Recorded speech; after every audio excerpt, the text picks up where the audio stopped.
Channel. सो अभी तक जो आपने वीडियो देखी उसमें हमने पार्ट 1 पूरा किया है, अभी हम पार्ट 2 कर रहे हैं। वो वीडियो थोड़ी ज्यादा लंबी हो गई थी तो इसीलिए हमें वहीं स्टॉप करनी पड़ी, तो अभी हम पार्ट 2 कर रहे हैं। नेक्स्ट अब हम आते हैं पोस्टीरियर पिट्यूटरी पे। पोस्टीरियर पिट्यूटरी क्या होता है? पोस्टीरियर पिट्यूटरी का जो मेन फंक्शन होता है वो रिलीज करना नहीं होता हार्मोन, वो होता है स्टोर करना।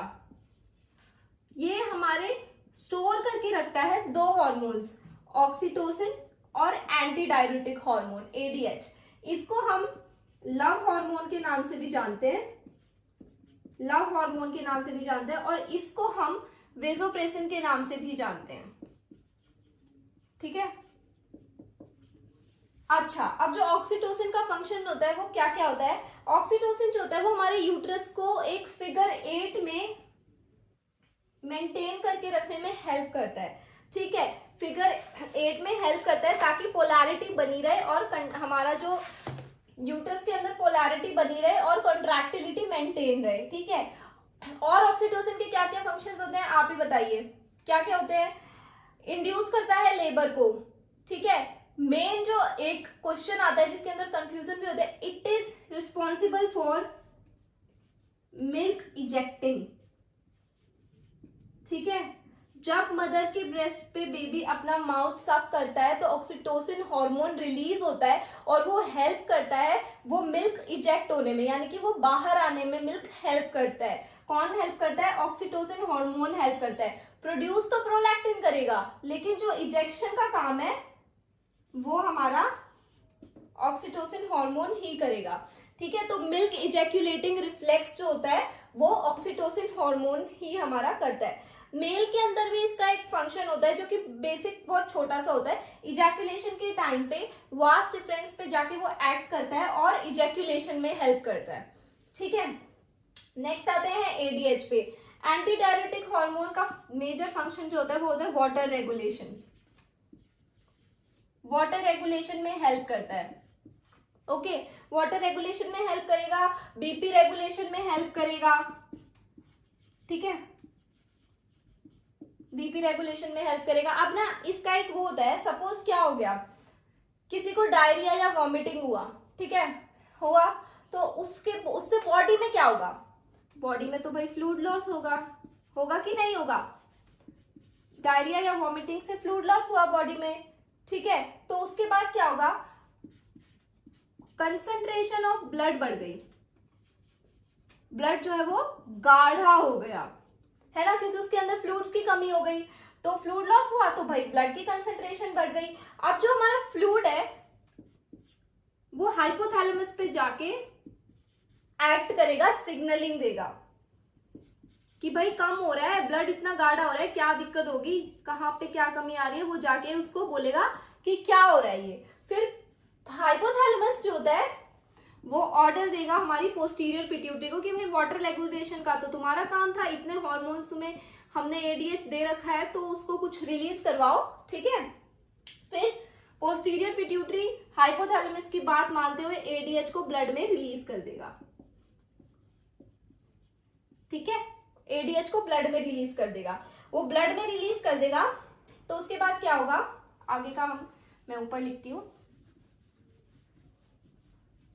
ब्लड में रिलीज करने के बाद वो क्या करेगा? वो हमारी किडनी के एक्वापोरिन्स चैनल पे जाके एक्ट करवाएगा।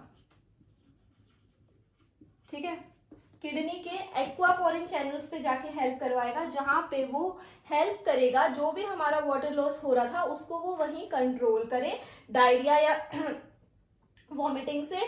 ठीक है, तो वो सिर्फ वाटर एब्जॉर्प्शन, एडीएच कभी भी इलेक्ट्रोलाइट्स का एब्जॉर्प्शन नहीं कराता।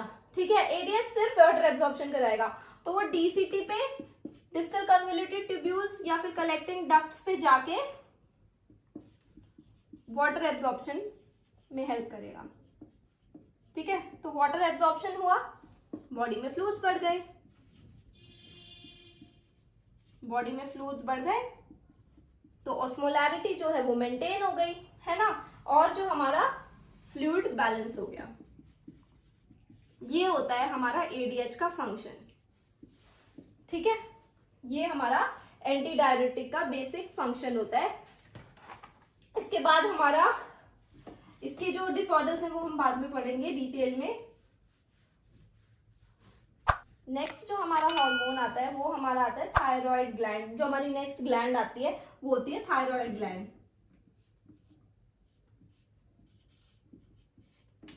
ठीक है, थायराइड ग्लैंड क्या करती है? ओके, थायराइड ग्लैंड नेक में प्रेजेंट होती है। कहाँ पे? C5 से T1 के लेवल पे। ठीक है, यहाँ पे हमारी थायराइड ग्लैंड प्रेजेंट होती है। लार्जेस्ट ग्लैंड होती है ये, लार्जेस्ट ग्लैंड, लार्जेस्ट ग्लैंड होती है हमारी थायराइड ग्लैंड। ठीक है, बटरफ्लाई शेप की होती है और इसका जो वेट होता है वो 30 ग्राम्स होता है। ठीक है, और अपने पास ये थायराइड ग्लैंड अपने आसपास और भी एक ग्लैंड को वो करके रखती है, उसको हम कहते हैं पैराथायराइड ग्लैंड। ठीक है, अब इसमें क्या होता है, 30 ग्राम की होती है। सी हम YouTube पे वीडियो बना रहे हैं तो एकदम डिटेल में मैं इसकी हिस्टोलॉजी अभी नहीं बता पाऊंगी। ठीक है, वो हम फर्दर किसी क्लास में आपको बेसिक सिर्फ हिस्टोलॉजी में इसकी बताऊंगी। अभी मैं आपको सिर्फ बेसिक फंक्शन बता रही हूँ। ठीक है, तो 30 ग्राम की होती है ये। अब ये क्या करती है, ये दो हार्मोन रिलीज करती है। कौन से हार्मोन? T3 एंड T4 ये हार्मोन रिलीज करती है। ठीक है, इसके जो पार्टिकल्स होते हैं उन्हें कहते हैं हम जैसे मोनो आयोडोथायरोइन थायरोक्सिन, ट्राई आयोडोथायरोक्सिन। ठीक है, तो जो ये हमारी T3 होती है इसको हम, ये हमारी दो मोनो से एक मोनो आयोडोथायरोक्सिन प्लस दो डाई आयोडोथायरोक्सिन से मिलके ये हमारी ट्राई आयोडोथायरोक्सिन हार्मोन बनता है। तो T3 का फुल फॉर्म और नाम क्या होता है? ट्राई आयोडोथायरोक्सिन। ठीक है, और जो हमारा फोर्थ होता है वो दो डाई आयोडो से बनता है जिसको हम क्या कहते हैं? टेट्रा आयोडोथायरोक्सिन। ठीक है, इसको हम एक नाम से और जानते हैं, टेट्रा से फिर भी क्वेश्चन नहीं आता। थायरोक्सिन हार्मोन कौन सा होता है, T3 या T4? सो अब हमें क्लियर हो गया कि भाई T4 हार्मोन को थायरोक्सिन कहते हैं और T3 को ट्राई आयोडोथायरोक्सिन कहते हैं। ठीक है, अब इसके फंक्शंस क्या क्या होते हैं? इसका कैलोरीजेनिक इफेक्ट होता है। ठीक है, ये हमारी बॉडी में कार्बोहाइड्रेट्स का जो होता है वो इंक्रीज करता है प्रोडक्शन, एटीपी प्रोडक्शन में हेल्प करता है, एनर्जी प्रोडक्शन में हेल्प करता है, हार्ट रेट पे इंक्रीज करवाता है। ठीक है, सब कुछ ये इंक्रीज करवाता है। ठीक है, हमारा जो मेंस्ट्रुअल फ्लो है उसको इंक्रीज करवाता है। ओके, वो स्टमक की कॉन्ट्रैक्टिलिटी को इंक्रीज करवाएगा। तो जब ये इंक्रीज होगा हार्मोन तो क्या होगा? डायरिया होगा। लेकिन जब अगर ये कॉन्ट्रैक्टिलिटी, ये हार्मोन कम हो जाएगा तो फिर क्या होगा? फिर हमारा कॉन्स्टिपेशन होगा। इसी तरीके से ये हमारा कॉन्ट्रैक्टिलिटी को फीमेल्स में ये अगर इंक्रीज हो जाएगा तो ये एमेनोरिया कराएगा, और अगर ये डिक्रीज हो जाएगा तो ये मिनोरेजिया कराएगा। ठीक है, क्योंकि इसका फंक्शन क्या होता है, ये हर चीज को, पेरिस्टालसिस मूवमेंट को इंक्रीज करवाता है। ठीक है, ये स्टमक का हो गया और फीमेल का हो गया। हार्ट रेट इंक्रीज होगा, अगर ये हार्मोन इंक्रीज हुआ तो हार्ट रेट इंक्रीज होगा। ये मैं इसलिए बता रही हूँ ताकि जब हम डिजीजेस पढ़े तो आपको याद रहे कि ये सिम्टम्स क्यों आ रहे हैं। ठीक है, उसके बाद क्या होगा? बेसल मेटाबॉलिक रेट भी ये मेंटेन करके रखेगा हमारा, आरबीसी सिंथेसिस में हेल्प करेगा। ठीक है, और दो हार्मोन ये रिलीज करता है, एक hormone basically calcitonin. Thyroid gland एक हार्मोन रिलीज करता है कैल्सिटोनिन। ठीक है, जो कि ये हेल्प करता है हमारे decrease blood calcium level. Blood में अगर कैल्शियम लेवल को डिक्रीज ब्लड कैल्शियम लेवल को डिक्रीज करने में हेल्प करता है। ठीक है, और फॉस्फेट लेवल को बढ़ाएगा, फॉस्फेट लेवल को increase phosphate level and decrease blood calcium level in our body. ठीक है, तो फिर ये ब्लड कैल्शियम लेवल में क्या करता है? एब्जॉर्प्शन करता है हमारे स्टमक में, एक्सक्रीशन कराएगा और एक्सक्रीशन कराएगा थ्रू यूरिन। ठीक है, इसका एंटीगोनिस्टिक हार्मोन होता है, वो होता है पैराथॉर्मोन, वो रिलीज करता है पैराथायरॉइड ग्लैंड। 4 पैराथायरॉइड ग्लैंड होती है छोटी छोटी,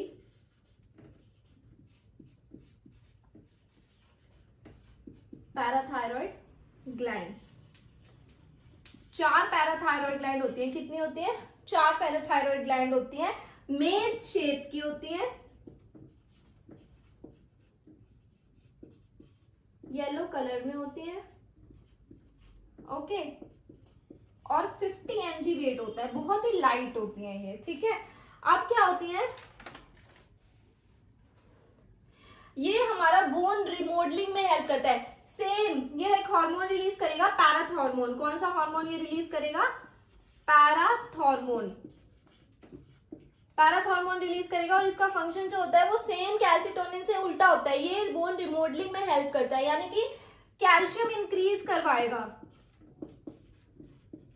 बोन रीमॉडलिंग करवाता है। वो कैल्सिटोनिन तोड़वाता है, ये बनवाता है, ठीक है। तो मतलब कैल्शियम जो होता है वो इंक्रीज होगा और फॉस्फेट जो है वो डिक्रीज होगा, ठीक है।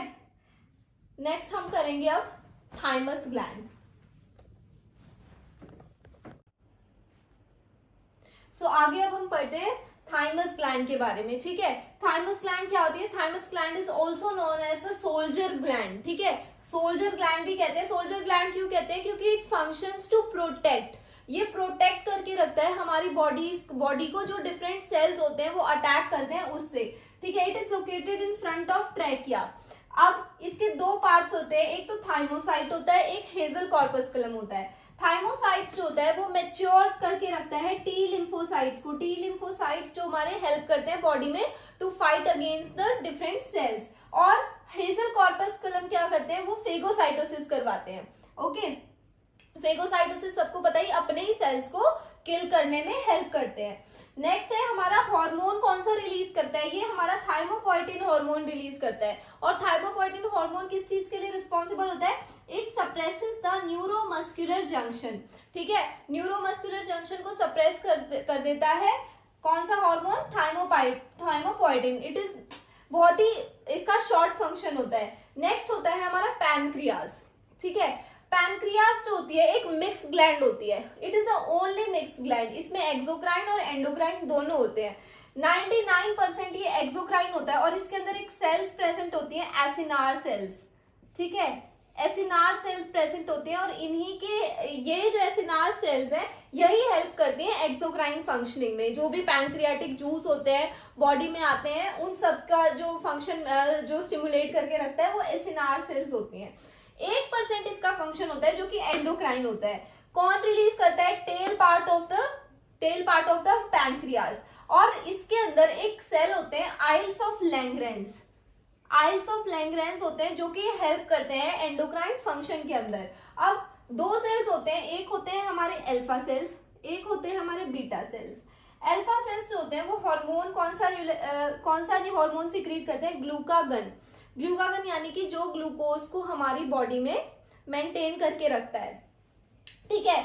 अब ग्लूकागन क्या करता है? बॉडी में ग्लूकोज को बढ़ाएगा या कम करेगा? ये हमारी बॉडी में ग्लूकोज को बढ़ाएगा, इंक्रीज करता है, ठीक है।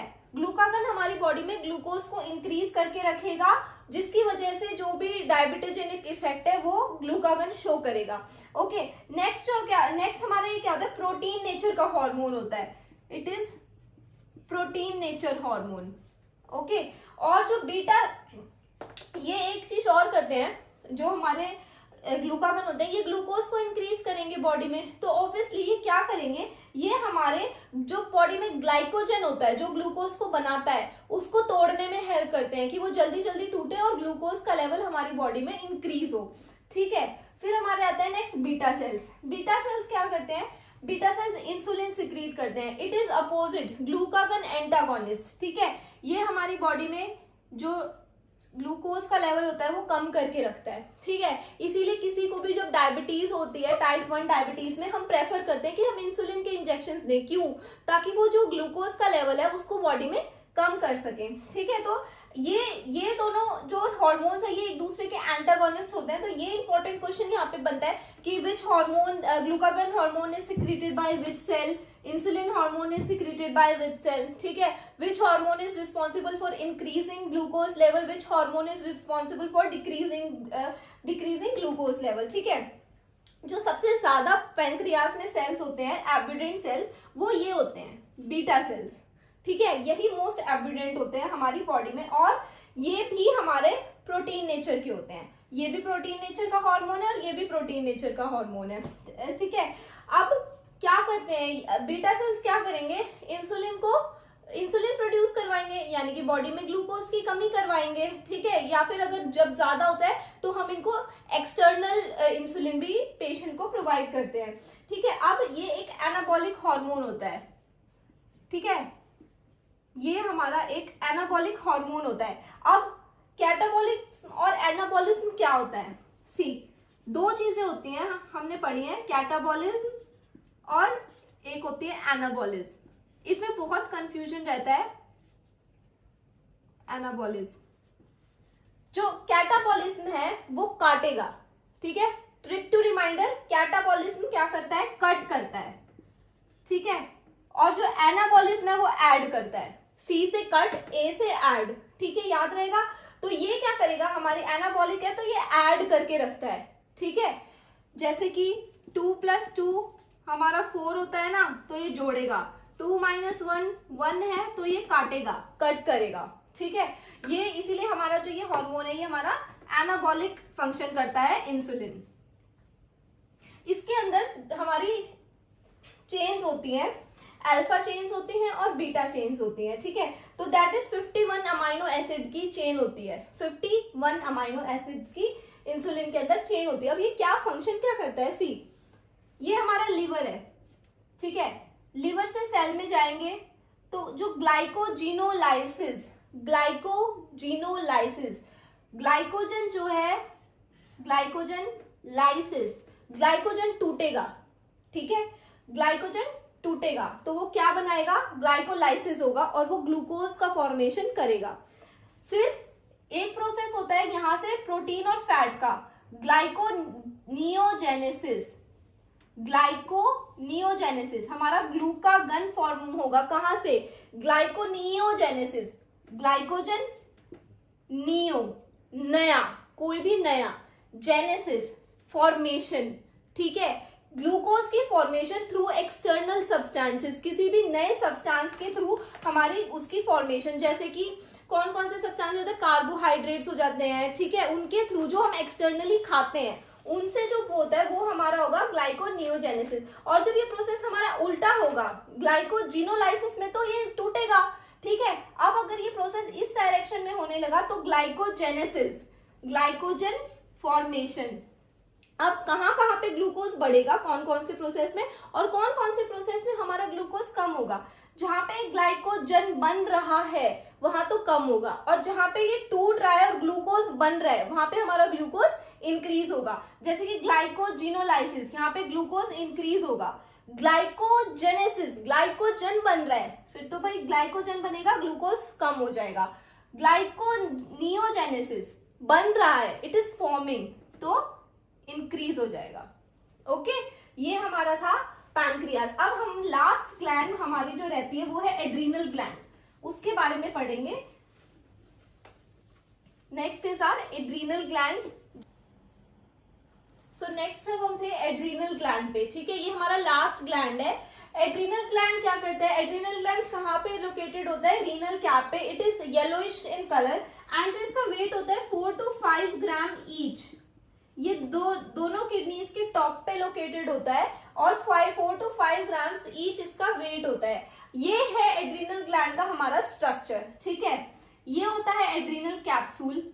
अंदर वाला पार्ट जो होता है वो होता है adrenal medulla which is only 20%।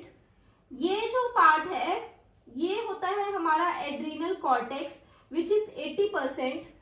Adrenal medulla जो होता है वो एक हमारा वो सेल सिक्रीट करता है फियोक्रोम सेल्स, जो कि हेल्प करते हैं रिलीज में, किसके रिलीज में, कैटाकोलामाइंस के रिलीज में।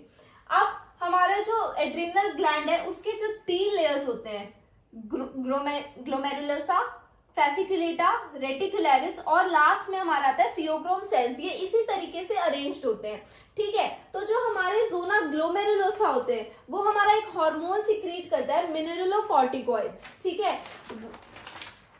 जो हमारा ग्लोमेरुलोसा होता है वो मिनरलोकॉर्टिकॉइड सिक्रीट करता है और जो हमारा फेसिकुलेटा होता है वो ग्लूकोकॉर्टिकॉइड सिक्रीट करता है, ठीक है। तो मैंने इसको कैसे याद किया था क्योंकि ये क्वेश्चन पूछा जाता है कि mineralocorticoid is secreted by glomerulosa, fasciculata, reticularis. तो जैसे कि यहाँ पे ग्लोमेरुलोसा है और ग्लूकोकॉर्टिकॉइड्स है, तो दीज आर अपोजिट। ओके, ये एक दूसरे के अपोजिट है, एक तो ये एंड एक आप ये GF करके याद कर सकते हैं एंड MG करके, ठीक है।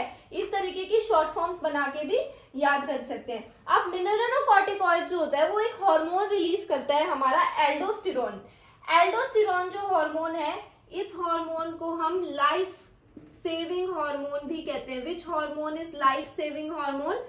Aldosterone is the life saving hormone. ये हमारा हेल्प करता है वाटर एंड इलेक्ट्रोलाइट्स दोनों का मेंटेन करने में, ठीक है, दोनों के एब्जॉर्प्शन में हेल्प करता है। हालांकि हमने पहले पढ़ा था कि जो हमारा ADH हार्मोन होता है, एंटी डायरेटिक हार्मोन, वो सिर्फ वाटर के रीएब्जॉर्प्शन में हेल्प करता है और ये वाटर और इलेक्ट्रोलाइट्स दोनों के एब्जॉर्प्शन में हेल्प करता है, ठीक है। सो ये हमारा प्रॉपर हमारी बॉडी का फ्लूइड इलेक्ट्रोलाइट बैलेंस मेंटेन करने के लिए रिस्पॉन्सिबल होता है। ये क्या करता है? एक्सक्रीशन करवाता है पोटेशियम का और H+ आयंस का। ओके, क्या करवाता है? मैं इसको यहां लिख देती हूं। एक्सक्रीशन कराता है पोटेशियम का एंड H+ आयंस का, ठीक है। और ये जो हमारा एब्जॉर्ब कराता है, किसको एब्जॉर्प्शन में हेल्प करता है? Absorption of water and sodium.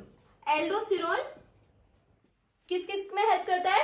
Excretion करवाएगा पोटेशियम का और H+ आयन का और absorption of water and sodium from renal tubules, ठीक है।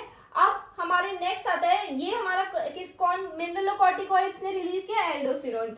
फिर जो फेसिकुलेटा होता है वो होते हैं ग्लूकोकॉर्टिकॉइड्स, ठीक है। ग्लूकोकॉर्टिकॉइड्स को लाइफ प्रोटेक्टिंग हार्मोन्स कहते हैं, ठीक है। और ये लॉन्ग टर्म स्ट्रेस मैनेजमेंट में जो स्ट्रेस होता है, कम होता है, उसकी वजह से जो हार्मोन्स रिस्पॉन्सिबल होते हैं वो होते हैं ग्लूकोकॉर्टिकॉइड्स, ठीक है। ग्लूकोकॉर्टिकॉइड्स फिजिकल और मेंटल स्ट्रेस को रिड्यूस करवाने में हेल्प करते हैं या फिर मतलब स्ट्रेस का एक बैलेंस मेंटेन करने में, ठीक है। इसमें 3 हार्मोन्स हमारे होते हैं। Let me right this here. 3 hormones होते हैं, कॉर्टिसोल,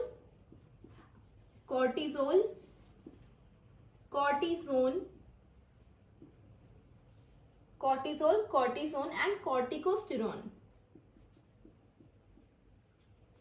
ठीक है।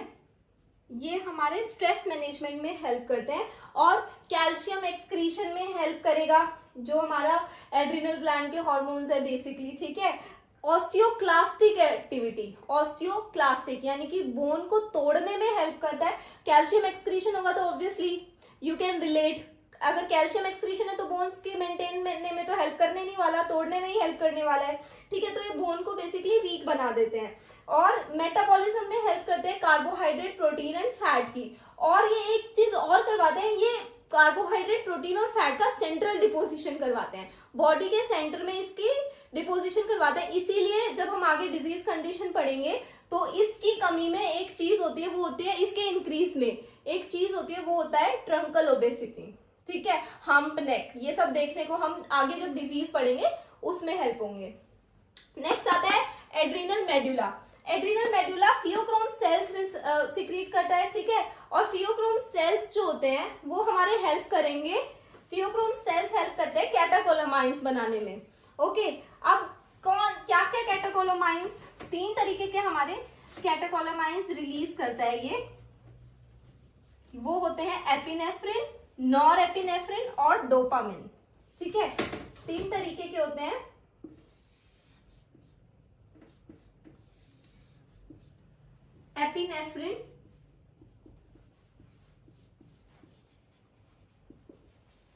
एपिनेफ्रिन, नॉरएपिनेफ्रिन और डोपामिन, ठीक है। ये जो 3 कैटाकोलामाइंस है ये हमारा एड्रिनल हार्मोन रिलीज करता है और ये हेल्प करते हैं फाइट एंड फ्लाइट में, ठीक है।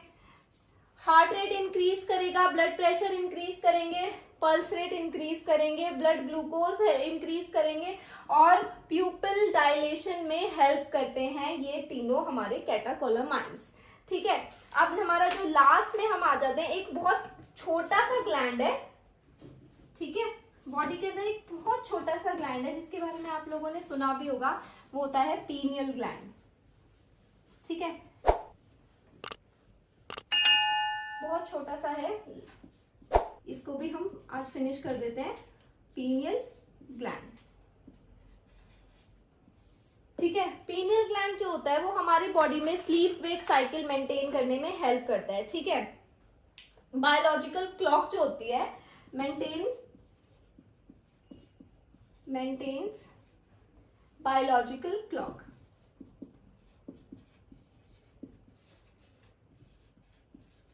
ठीक है, बायोलॉजिकल क्लॉक में हेल्प करता है, स्लीप वेक साइकिल मेंटेन करने में हेल्प करता है,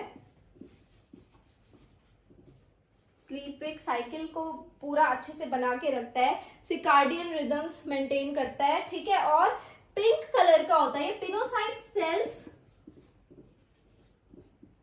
पिनोसाइट सेल्स रिलीज करते हैं, कौन सा hormone, melatonin, not melanin, melatonin, ठीक है।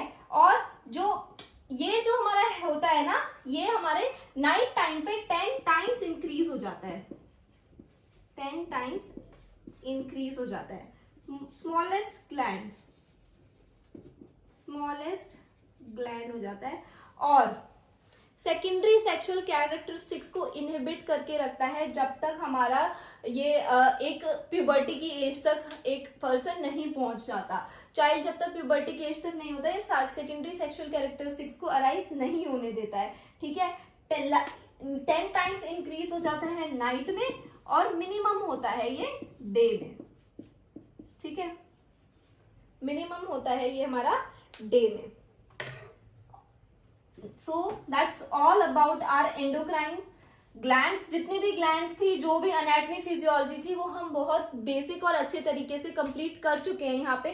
सी बिकॉज यूट्यूब पे थोड़ा शॉर्टेज ऑफ टाइम होता है, तो इसीलिए हमें थोड़ा फास्ट मूव करना पड़ा कि एक बेसिक ओवरव्यू और एक बेसिक रिव्यू सबको मिल जाए कि एंडोक्राइन सिस्टम होता क्या है, ग्लैंड्स क्या होती हैं। तो जो नेक्स्ट क्लास होगी, ये हमने पार्ट 1 और पार्ट 2 में कंप्लीट कर लिया है सारी ग्लैंड्स। नेक्स्ट क्लास में हम डिजीज पोर्शन पे स्टार्ट करेंगे, ठीक है।